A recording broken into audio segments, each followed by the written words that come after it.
quarrels about turf and contraband apparently led to the deaths of 7 inmates at a South Carolina prison, authorities say. What we believe from initial investigation is that this was all about territory, about contraband, about cell phones, said Brian Sterling, the state's director of corrections. These folks are fighting over real money and real territory while they're incarcerated.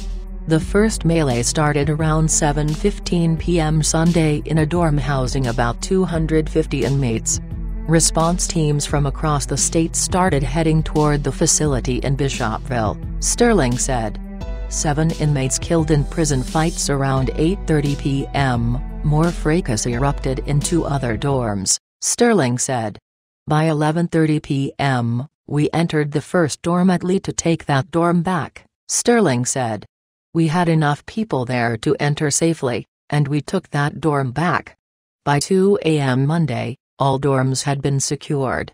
But in the hours of ruckus, 7 inmates, Raymond Angelo Scott, Michael Millage, Damonte Marquez Rivera, Eddie Casey J. Gaskins, Joshua Swin Jenkins, Corey Scott and Cornelius Quantrill McClary, were killed. View image on Twitter. View image on Twitter. Lee County Fire, Rescue assisted with a mass casualty incident at Lee Correctional. Mutual aid was received from Florence County EMS, Kershaw County EMS, Darlington County EMS, Lexington County EMS and Hartsville Rescue. Assistance was also received from MedOne, a private service. Another 17 inmates were injured, the Department of Corrections said. No officers were hurt. South Carolina officials have asked the Federal Communications Commission to allow them to block cell phone signals in prisons and have a meeting with the FCC in May to discuss the issue.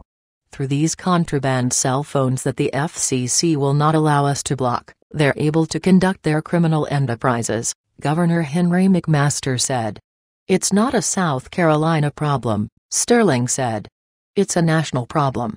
4 deadly incidents in 1 year. Lee Correctional Institution, a maximum security prison for men, has been the site of several other violent and deadly outbreaks this past year, CNN affiliate Watch reported. Last month, inmates reportedly overpowered an officer for more than an hour and took control of one side of a housing unit. In February, inmate Robert Odell Brown was killed by another inmate at Lee Correctional Institution. Last November, another dispute between 2 prisoners led to the stabbing death of inmate Larry Rainey. And last July, inmate Christian D. Ray died from injuries suffered during a fight.